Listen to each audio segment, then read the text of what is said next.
यरु गुरु him किरण गुरुदेव गुरुदेव अपरा परंपरा जोड़ई सावई देव बलिहारी गुरु आपणी दिव्यानी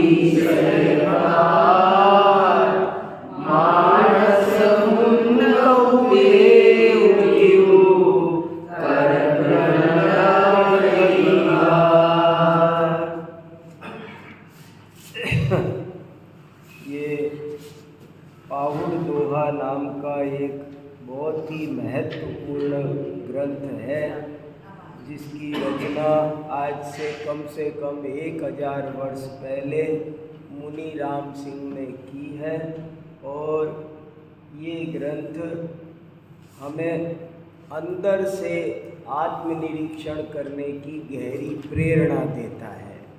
हम कहाँ खड़े हैं, धर्म के क्षेत्र में आकर भी कहाँ कमी रह गई है, उसको देखने की कला सिखाता है। अपने अंदर बैठे चोर को बाहर करने की विद्या सिखाता है। इसलिए ये अपनी अलग विशेषता रखता है। बहुत गहरी बातें हैं। बड़ी मुश्किल से कोई जीव धर्म के क्षेत्र में आता है, बड़ी मुश्किल से कोई आता है, और आकर भी आया नहीं आया बराबर रह जाता है। इसलिए इस ग्रंथ में उस बात को पकड़ने की कोशिश की गई है, हमारी उस गंदी भावना को पकड़ने की कोशिश की गई है, जो हम ऊपर से चिकने चुपड़े बन जाते हैं, फिर भी अंदर जहर की तरह पड़ी रहती है। हम अपनी कांचली छोड़ देते हैं, पर जहर नहीं छोड़ते हैं।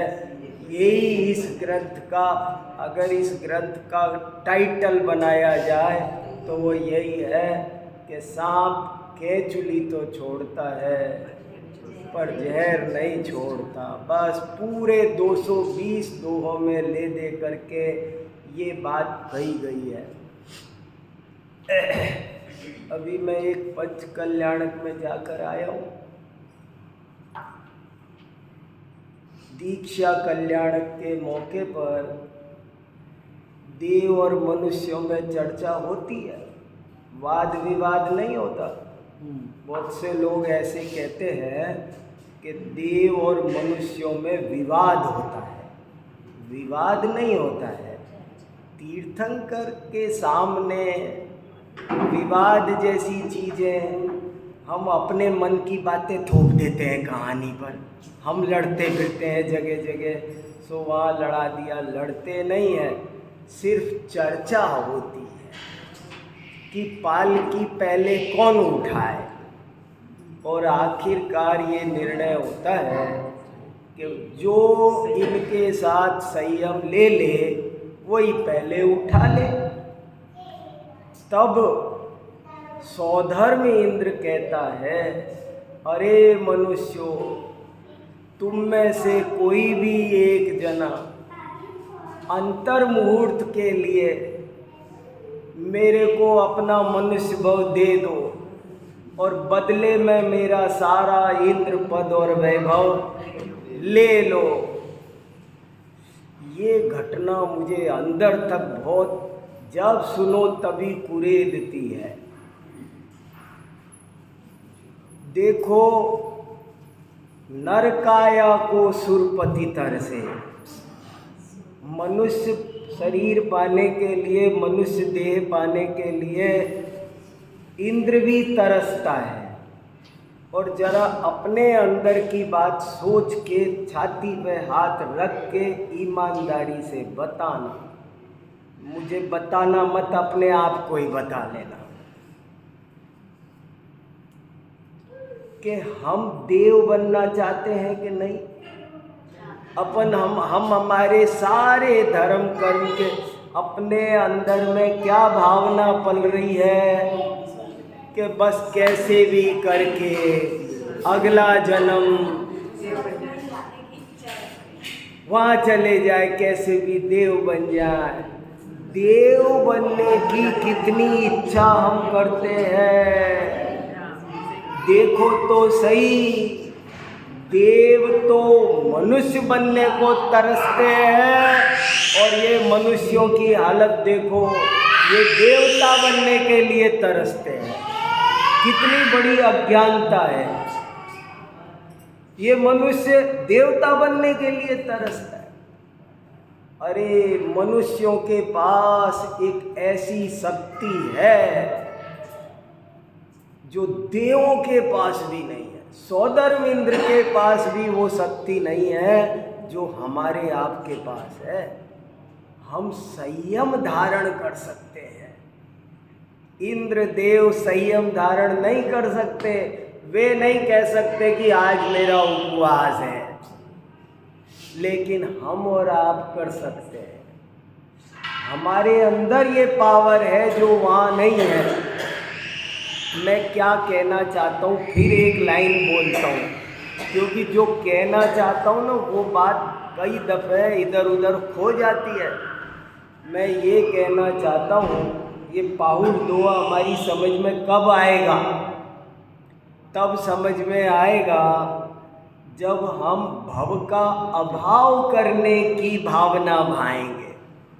स्वर्ग में जाने की भावना चल रही है 24 घंटे, कैसे तैसे अगला जन्म नरक ना हो, तिर्यंच ना हो, देव गति मिल जाए, वह हमारा साथ। हम रोज किस लिए धर्म ध्यान करते हैं कि हम देव बन जाए, इसलिए सारा धर्म ध्यान करते हैं। जबकि धर्म ध्यान का फल देव गति नहीं, सिद्ध गति है। धर्म ध्यान का फल कोई सा भव नहीं, भव का अभाव है। कौन सा भव चाहिए अगले भव में? हमें तो भव का अभाव चाहिए, कोई सा भी भव नहीं चाहिए। नाश, नाश भव नहीं चाहिए हमको, तो पंचम गति चाहिए, सिद्ध दशा चाहिए। ये बहुत इम्पोर्टेंट बात है। अगर हमारे मन में कोई भव की भावना रही तो ये विकृतियाँ आएंगी जो इसमें लिखी है। जब आपको कुछ इसका मतलब है, अभी आपको पुण्य के फल में बहुत हर्ष भाषित होता है, और धर्मात्मा की पहली शर्त है पाप पुण्य फल माई हरख दिल को मत भाई। धर्मात्मा बनने की पहली शर्त है जिसे पाप के फल में दुख नहीं लगता और पुण्य के फल में गर्व नहीं होता, हर्ष नहीं होता, वो धर्मात्मा है। ये बहुत इम्पोर्टेंट बात है। अब ये नहीं होती है तो हमारे अंदर ढेर विकृतियां पैदा होती है। इसलिए ये विकृतियां निकलना जरूरी है। रोज सुबह शाम अपने मन को धोना जरूरी है कि मुझे भव चाहिए कि भव का अभाव चाहिए। अगर भव का अभाव चाहिए तब जहर छूटेगा, नहीं तो कांचुली छूट करके रह जाएगी। चलो, हमने 40 दोहों का स्वाध्याय कर लिया। 40वें दोहा बहुत काम का था, बहुत इम्पोर्टेंट था, बहुत गहरा रहस्य भरा था 40वें दोहे में। देखो, तिवणि दिसई देव जिण जिणवर तिवण जिणवरु दिसई सयनु जग कोविण की जय। तीन भुवन में जिन देव हैं और जिन देव में तीन भुवन हैं। ज्ञान में ज्ञेय है और ज्ञेयों में ज्ञान है, फिर भी न ज्ञान ज्ञेय में है, न ज्ञेय ज्ञान में है, दोनों भिन्न भिन्न है। जैसे दर्पण में सब ऐसा लगता है जैसे सब अंदर घुस ही गए हैं। दर्पण को देखो तो ऐसा लगेगा सब अंदर घुसी तो गए हैं। ज्ञान में ऐसा ही होता है। ज्ञान में ऐसा लगता है जैसे 3 लोग उसमें घुस गए हों। और ज्ञान का स्वरूप भी ऐसा है कि ऐसा लगता है मानो सारे ज्ञेयों में फैल गया हो। बिल्कुल ऐसे की ऐसे ही, लेकिन फिर भी ज्ञान अलग है, ज्ञेय अलग है।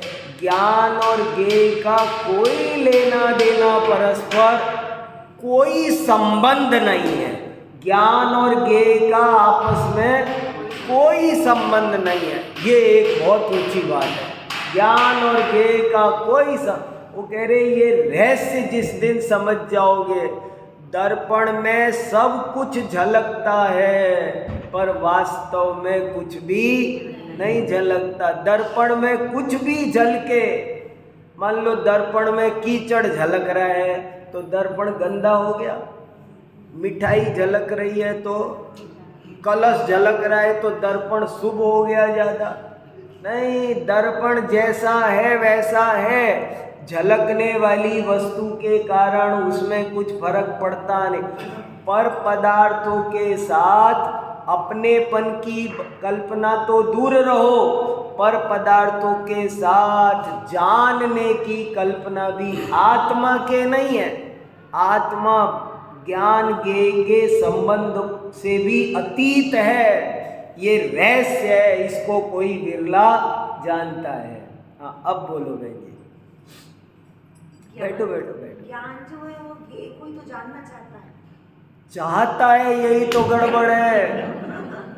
गड़बड़ी ये है, सारे संसार का कारण ये है, हमारे दुख का कारण ये है कि हम चाहते हैं।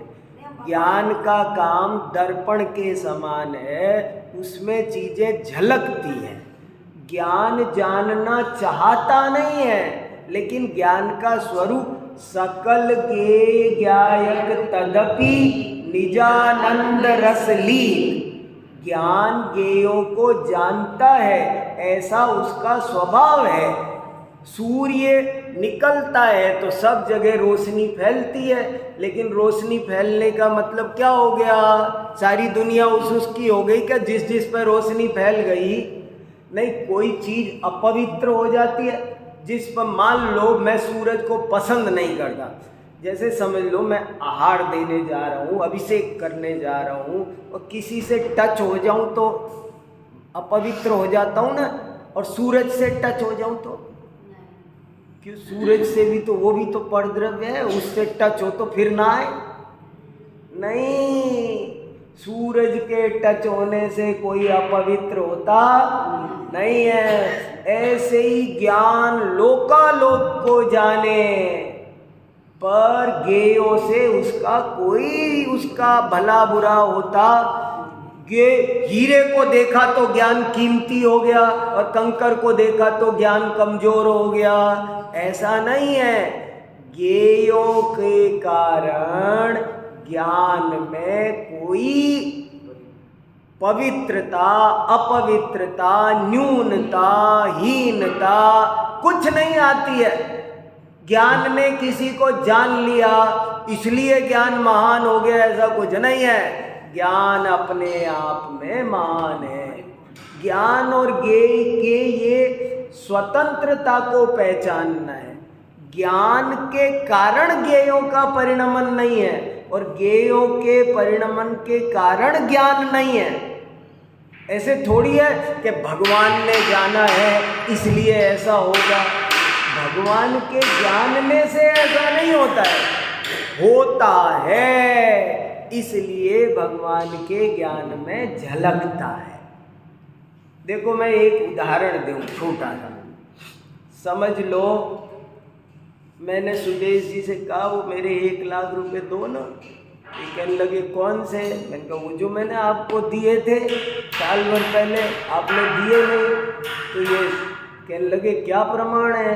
तो मैंने मेरी डायरी बता दी जिस पर इनके साइन। तो बोले मेरे इनके ये रहे। तो बोले अरे ये डायरी में लिखा है तो देना ही पड़ेगा।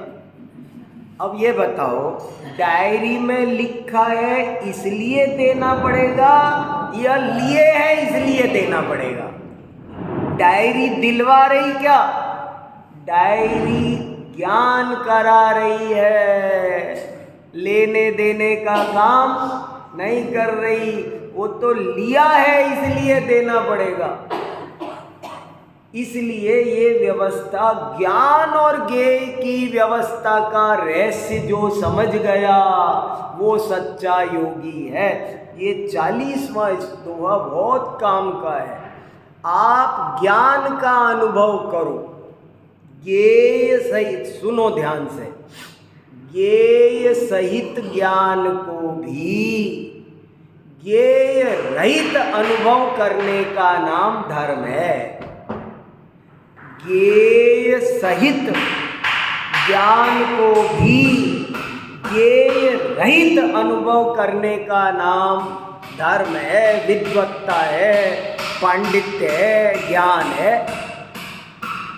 दर्पण में जो जो झलक रहा है, झलकते हुए भी दर्पण बिल्कुल खराब नहीं हो रहा है। जिसको चिंता होती है वो अज्ञानी है और ज्ञानी को कोई चिंता नहीं होती। दर्पण में कुछ झलके तो मूर्ख रोएगा, ओ इसमें तो बंदर घुस गया।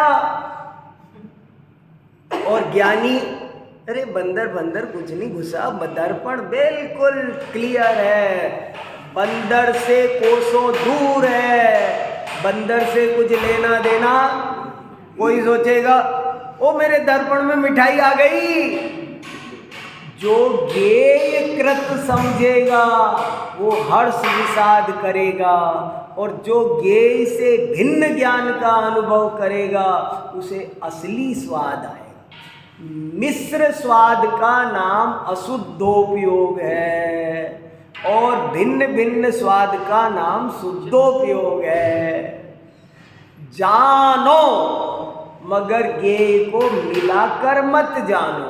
ये गजब की बात। ये 40वां दोहा कुछ खास दोहा है, बहुत रहस्य भरा हुआ दोहा है। ज्ञेय से भिन्न ज्ञान की अनुभूति का नाम धर्म है। देखो, बुझऊ जिणु भणई को बुझई हलियण आपा दे नाण मऊ छुड़ो।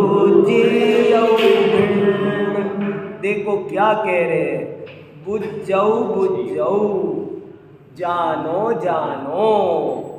जिणु भणई कौन कह रहा है? मैं नहीं, जिनेंद्र भगवान कह रहे हैं। अरे भैया उनसे कहो हम क्या बंद कर दें? इतनी समझ में नहीं आती, मैनर्स नहीं है थोड़े से भी, बिना बोले समझ में नहीं आती क्या?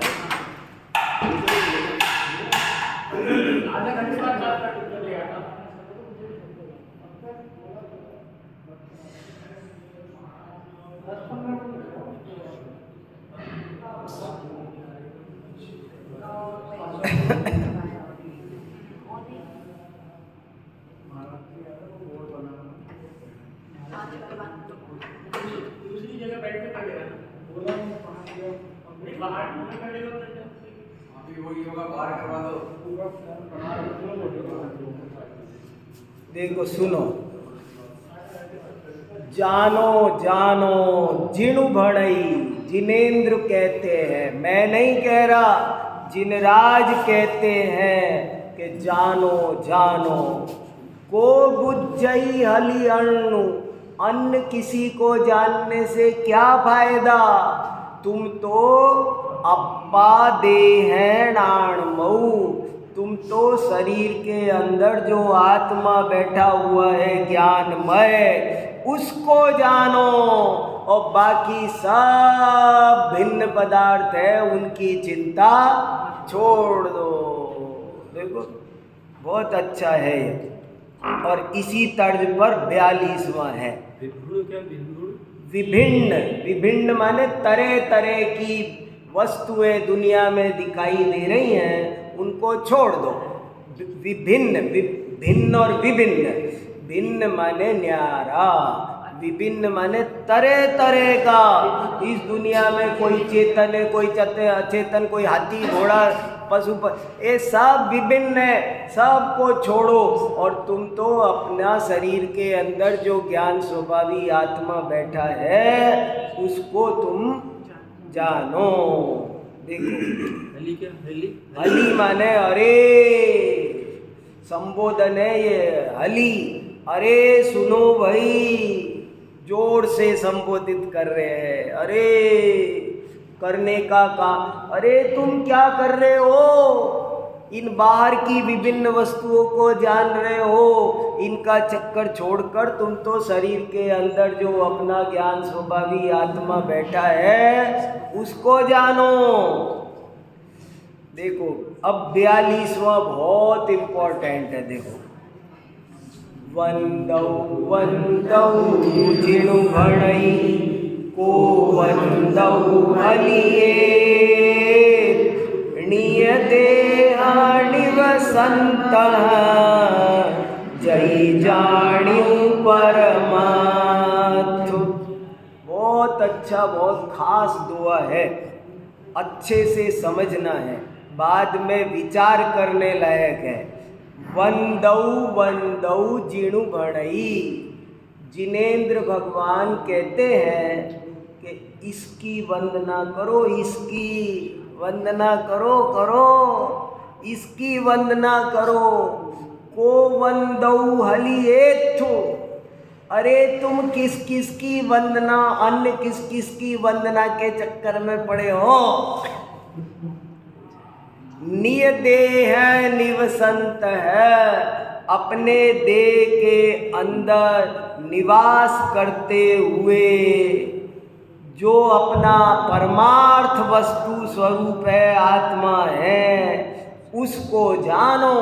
देखो वंदौ माने वंदना करो। दो बार का मतलब क्या? दो बार माने बहुवचन। प्राकृत में द्विवचन नहीं होता, संस्कृत में द्विवचन होता है, पर प्राकृत में द्विवचन नहीं होता, एक वचन और बहुवचन। कोई चीज़ दो बार कह दी तो समझो बहुत बार कह दी। जिनेंद्र भगवान कहते हैं कि वंदो वंदो, अरे इसकी वंदना करो। को वंदौ हलिए, तो हली, अरे आश्चर्य है भयंकर कि तुम किस किस की वंदना कर रहे हो? रोड़े पत्थर कहाँ कहाँ किस किस की दुनिया पूज डाली तुमने, दुनिया की वंदना कर डाली। और जो अपने देह के अंदर निवास करता हुआ परमार्थ आत्मा है, इसकी वंदना नहीं करी। क्या समझ में आ रहा है? क्या कहता है जैन धर्म? क्या सार है जैन धर्म का? हमने आज तक सबको आदरणीय बोला, सम्माननीय, सबके अभिनंदन किए, सबके पैर छुए, सब फला श्रद्धेय जी, फला श्रद्धेय जी। ये कह रहे तुमने किस किस को श्रद्धेय बनाया, किस किस को ध्येय बनाया? दुनिया का अभिनंदन किया, पर तुमने अपना अभिनंदन नहीं किया। ऊंची बात है, मामूली बात। आप तो गए हैं, वहाँ मंदिर है ना, श्री मंदिर, वहाँ एक कैसे चलती रहती है, मैं परमात्मा हूँ, मैं परमात्मा हूँ, मैं परमात्मा। मेरे को बहुत अच्छा लगा। एक बात सुनाऊं, 5-7 मिनट लगे, बहुत अच्छी बात है। एक दफे मेरे से किसी ने पूछा आपको समय सार क्यों प्रिय है? आप समय सार और सचमुच बताओ, अपने मन से बताओ, आप समय सार से क्यों प्रभावित हो? तो मैंने उनको उत्तर दिया कि मुझे समय सार की दो बातें बहुत अच्छी लगती हैं। मैं आज आपको समय सार का सार सुना रहा हूँ। मैंने कहा मुझे समय सार की दो बात बहुत अच्छी लगती है, दो विशेषता लगती है जो मुझे कहीं नहीं मिली। ऐसी दुर्लभ बातें दो समय सार की। बोले क्या? मैंने कहा पहली बात, समय सार साफ साफ शब्दों में कहता है कि इस विश्व में तुमने आज तक पर की कद्र बहुत कर ली, अब अपनी कद्र करो। ये जो कैमरा होता है ना, इसको सेल्फी मोड में घुमाने का काम समय सार ने किया। वो कैमरा अब तक बार ही बार तुमने सबकी महिमा जानी, सबका महत्व पहचाना, रद्दी अखबार का टूटी चप्पल फूटी बटन कबाड़ की कीमत पहचानी। तुमने सबकी कीमत पहचानी पर अपनी दुर्दशा कर डाली। तुमने अपनी कीमत नहीं जानी। दुनिया में सबसे ज़्यादा महान कोई है तो मैं हूँ। समय सार ने कहा है, आप अन्यथा मत लेना, मैं समय सार पर न्योछावर हूँ और इसलिए न्योछावर हूँ कि हमने रात और दिन इसके गीत गाओ, उसके गीत गाओ, हर चीज़ की महिमा पर हमने किताबें पढ़ी है, एक एक छोटी छोटी चीज़ पर किताबें हैं। लेकिन तुम इस दुनिया, समय सार साफ साफ लिखता है दो टूक शब्दों में कि इस विश्व में सबसे सुंदर कोई है तो तुम खुद हो। तीसरी गाथा में साफ साफ लिखा है, एक नहीं मैं 20 प्रमाण ओरिजिनल अभी जल्दी बता रहा हूँ आपको, कभी 1 घंटा इस विषय को बताऊंगा। समय सार में 100 बार लिखा है कि तुम किसी की चिंता मत करो, तुम केवल और केवल अपनी चिंता करो। तुम खुद अपने ध्येय हो, तुम खुद अपने श्रद्धेय हो, तुम कोई दूसरा कोई ध्यान देने लायक नहीं है। समय सार जितने कड़क ढंग से किसी ने हमको ये नहीं सुनाया कि दूसरे की तरफ लक्ष्य जाने से तो दुर्गति होगी तुम्हारी। दुर्गति लिखा है वहाँ, दुर्गति, पर लक्ष्य से दुर्गति होती है। ये पर की तरफ देखते हैं, इनके सामने कोई कौन आ जाए कि वो पलकें उठा लेंगे। दूसरे की तरफ देखो भी मत, सोचो भी मत। ये बात समय सार कहता है कि इस दुनिया में सबसे मूल्यवान कोई है तो तुम स्वयं हो। तुम स्वयं अपने आराध्य हो, तुम स्वयं अपने उपास्य हो। ये बात दुर्लभ है कहीं मिलना, एक बात। दूसरी बात मुझे समय सार की ये बहुत पसंद आती है कि सब किताबें कहती है कि ये करो और ये मत करो, ऐसा करना चाहिए, ऐसा नहीं करना चाहिए। सब हमको बहुत बड़ी लिस्ट थमा देते हैं डूज और डू नॉट्स की, कि ये करना चाहिए। ये एक गाड़ी खरीदो तो उसके साथ लिस्ट आती है, ऐसे करना, ऐसे नहीं करना। एक ड्राइविंग लाइसेंस, उसके साथ एक बिजली, एक गाड़ी, स्कूटर, कुछ करो। सब चीज़ें हमें ऐसा करना चाहिए, ऐसा नहीं करना चाहिए, इसकी लंबी लिस्ट थमाती है। लेकिन समय सार कहता है करने और नहीं करने वाले हु आर यू। ऐसा करना चाहिए, ऐसा नहीं करना चाहिए, ये सेलेक्ट करना तुम्हारे हाथ में नहीं है, होने योग्य होता है। आत्मा केवल उसको जानता है। आत्मा ज्योति के समान है, आत्मा आँख के समान है, वो केवल जानता भर है, वो कुछ करता नहीं है। मूल में लिखा है दिट्ठी जयेवणाणम अकार्यम अवेद। आत्मा केवल आँख की तरह है, हाथ पैर की तरह नहीं लिखा। आत्मा को काय की उपमा दी? आँख की दी। जैसे मान लो अपन बाथरूम में घुसे तो हाथ नल खोलेगा, मग्गा भरेगा, आंखें क्या करती रहती है? आप ना भरो तो आंखें उठ के ए तू नहीं भर रहा, ले मैं भर देता हूँ। अपन घर में क्या करते हैं, काम वाली भी आई हो ना, वो नहीं कर रही हो, हल में खुद लग जाते हैं।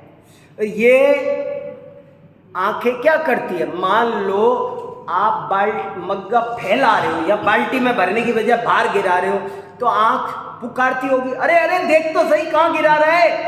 कुछ नहीं, आप बाहर गिरा रहे हो, फैला रहे हो तो फैला रहे हो, नुकसान। अरे घी डाल दिया, आप घी डालो तो घी डालो, तेल डालो, कुछ करो तुम। आंखों को कोई मतलब, आंख रोकती टोकती नहीं, बोलती नहीं, कहती नहीं, करती नहीं, केवल और केवल देखती जानती है। ठीक ऐसे ही आत्मा केवल और केवल देखता जानता है और कुछ नहीं करता संसार में। ये दो बातें मेरी छल ग्रहण मत करना, मगर बहुत ऊंची बात है। वस्तु का स्वरूप परमार्थ से ऐसा ही है।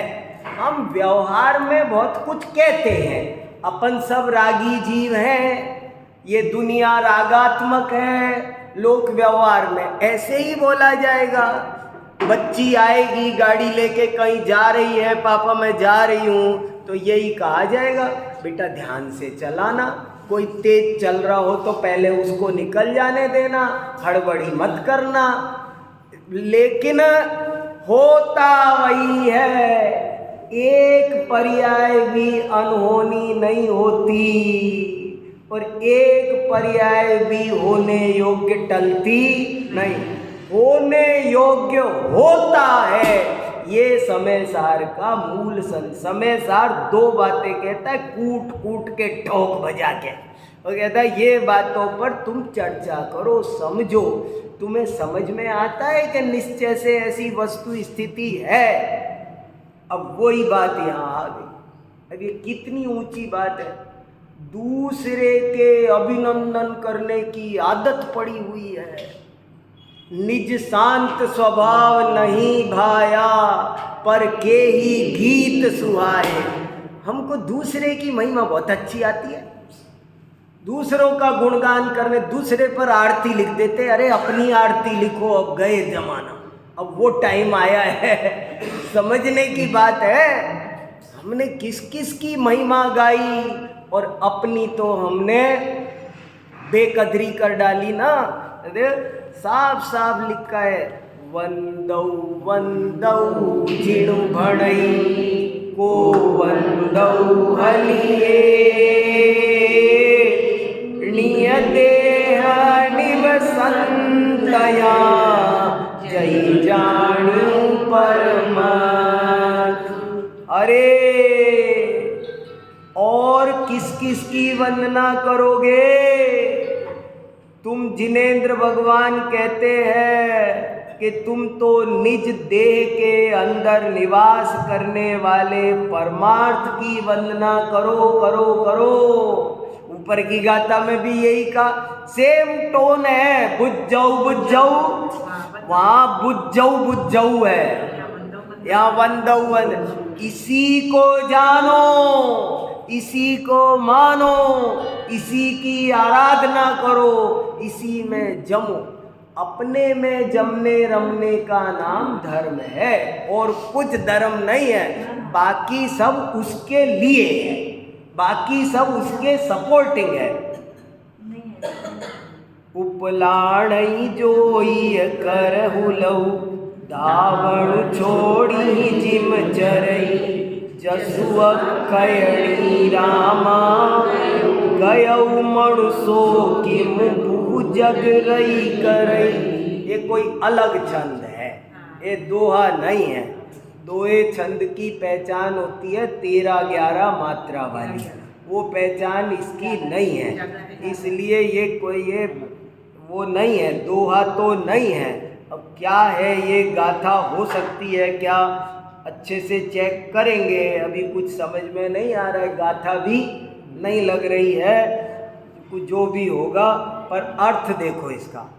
उपलाणई, उपलाण माने ऊंट को खाना खिलाने का बर्तन, पलान जिसमें ऊंट खाना डालते हैं, वो जो ये करहुलव, करहल माने ऊंट, कर राजस्थानी में करहल, करहल माने ऊंट, ऊंट उपालाणई जोई, जोई जोना माने देखना, जैसे जोना माने देखना, जैसे ऊंट उपलाण को देख के, जैसे ही मालिक ने पलाण में चारा डाला और भागेगा, चारा आ गया, जैसे ऊंट चारा डलते ही दावण छोड़ई जिम चरई, सब बंधन तोड़ के भागता है और उसमें चरने लगता है।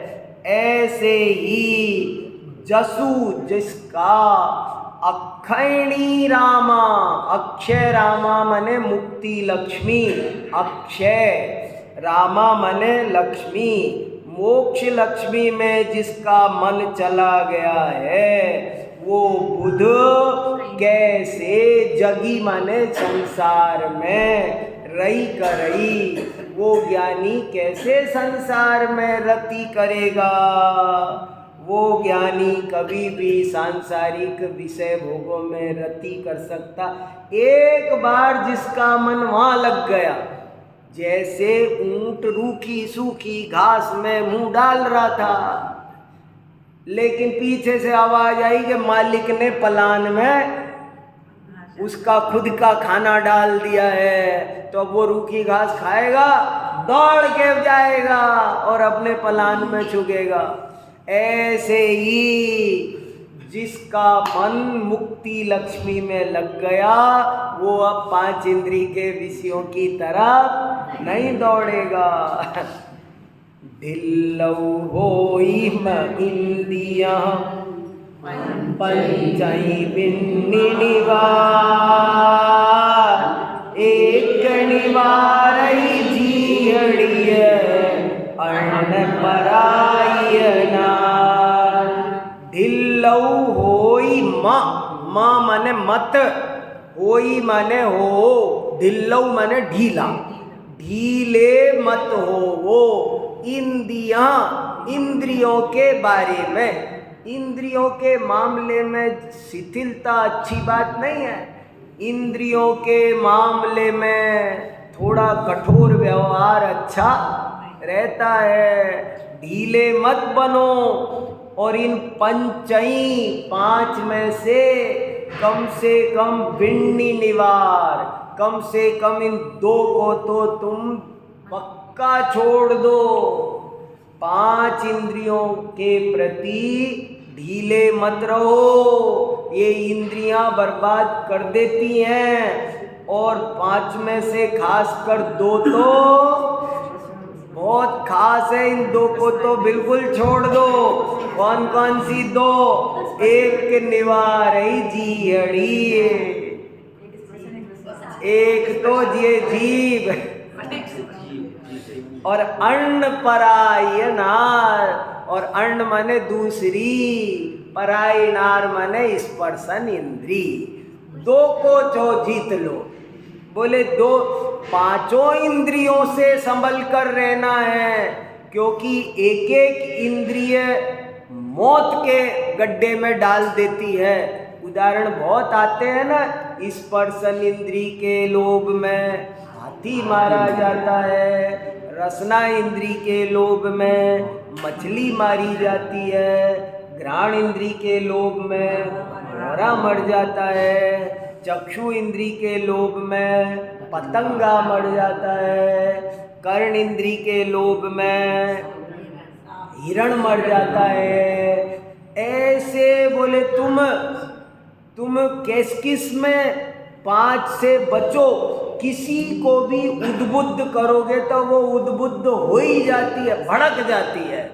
इसलिए 5 को कंट्रोल करो। इनके प्रति थोड़ा सॉफ्ट व्यवहार अच्छी बात कहते हैं ना, कभी कभी कहते हैं ना, भैया नौकरों से जरा है ना थोड़ा संभल के ही रहा करो, ज़्यादा इनको सिर मत चढ़ा लेना। ऐसे ही इंद्रियों को बोले सिर मत चढ़ा लेना। अगर तो अरे गर्मी लग रही है तो कर लो ना, ऐसे थोड़ा सा तो कभी कभी तो ये सब कभी कभी के चक्कर में ही सब हो जाता है, थोड़े बहुत के चक्कर में। तो इसलिए बोले इंद्रियों के मामले में किंचित भी ढीलापन रखना अच्छी बात नहीं है। और उनमें भी कम से कम 5 में से 2 में तो बिल्कुल भी अच्छी बात नहीं है। एक तो जिह्वा इंद्रिय और एक स्पर्शन इंद्रिय, ये बहुत अनादि काल से हमारे साथ हैं और बहुत तीव्र हैं। इनके कारण बड़े बड़े ऋषि मुनि पथभ्रष्ट हो गए हैं। इसलिए उन्होंने कहा इन 2 के प्रति बहुत सावधान रहना जरूरी है, नहीं तो बहुत गड़बड़ हो जाती है। बड़े बड़े साधकों ने इन 2 इंद्रियों के नियंत्रण के लिए तरह तरह के उपाय किए। गांधी जी रोजाना भोजन में जरा सी नीम की चटनी है, क्यों ये रसना का, और कितने ही लोग ऐसे देखे मैंने, एक कटोरे में डाल दो सब कुछ, अरे बोले मिला के स्वाद नहीं आएगा। स्वाद लेना किस मूर्ख को है? तो आप ऐसे खा रहे हो चीज को, उसका स्वाद, अरे स्वाद चाहिए कहाँ? स्वाद तुमने बनाया है, मुझे बिगाड़ना है। नहीं, कोई तो ऐसे होता है, कोई तो कहे रसोई में अरे स्वाद आना चाहिए, और दूसरा कहेगा स्वाद आना नहीं चाहिए। ये पैदा क्यों किया है, ये किया क्यों है? ये तुम सोच रहे हो हम तारीफ करेंगे तुम्हारी? बताओ। तो कह रहे ये स्वाद आना नहीं चाहिए। जय जिनेंद्र। जिनेंद्र माने जिसने इंद्रियों को जीत लिया, कोई उन्नति का, अरे लौकिक क्षेत्र में भी कोई बच्चा पढ़ रहा हो, मेडिकल, कंप्यूटर, इंजीनियरिंग, वो भी अगर इंद्रियों को नहीं जीतता है ना तो काम नहीं कर सकते। तो 5 में से कम इन 2 इंद्रियों पर तो पूरा नियंत्रण रखो। ढिल्लौ होई माइंदियं पंचैविन्निवार, एक निवारई जीअड़िय अन्न परायणा, पंच बलदन रखियई नंदन वर्ण गवोस, आपुण जाणियु न विपरुई ए मई पवई होसी। देखो कैसी टोन है, अर्थ देखो। पंच बलद न रखई, तुमने 5 बैलों को तो संभाला नहीं। पंच बलद न रखई, तुमने 5 बैलों को तो संभाला नहीं। नंदनवन में तुम गए नहीं, आत्मा को तुमने जाना नहीं, पर को भी तुमने पहचाना नहीं। एमई पवई ओसी, ऐसे ही फालतू में ही प्रवृत्तित हो गए हो। कैसी टोन है, यूं ही कहीं के लिए हो, एमई पवई ओसी, ऐसे ही प्रवृत्तित हो गए हो। पंचही बाहिर नेड़ौ हलि शैल कुपियस, तासुण दिसई आगमन जो खल मिलई परस। पंचही 5 के साथ, बाहर नेहड़ौ, नेह माने प्रेम, 5 के साथ प्यार लगा दिया और पियस, पिय माने मेरे पति ने, आत्मा कह रही है मेरे पति ने, माने मेरे उपयोग ने इन 5 इंद्रियों के साथ में बारी भटकता फिरता है, घर आता नहीं है। देखो ये रहस्यवाद है, ये बाद में हिंदी संत साहित्य में बहुत फला, सब कवियों ने ऐसे ही बोला, सब ऐसे ही ऐसे। तो बोले 5 के बार प्रेम में फंस गया है और वो उन्हीं के साथ बार घूमता रहता है और तासुण दी सही आगमन, लगता है वो अब अंदर आएगा ही नहीं, उसका जी तो बाहर लग गया है। सो खलु मिलई परस, अरे वो तो पराइयों के साथ मिल गया है। देखो क्या टोन, देखो पर को जानना ये है।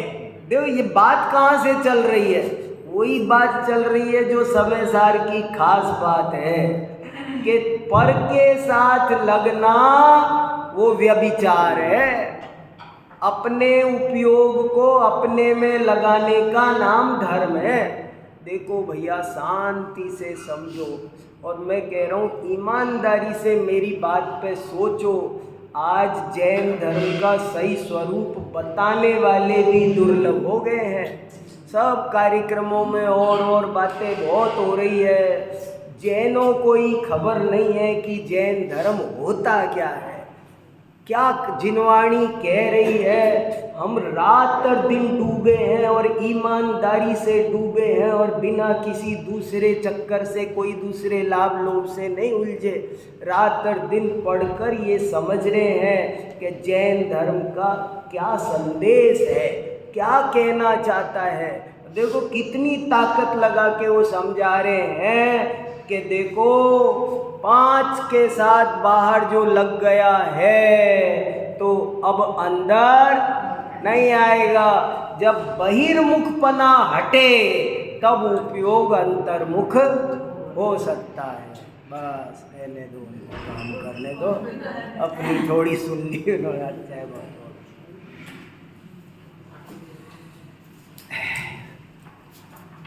बोल दो उनको, करने दो भाई।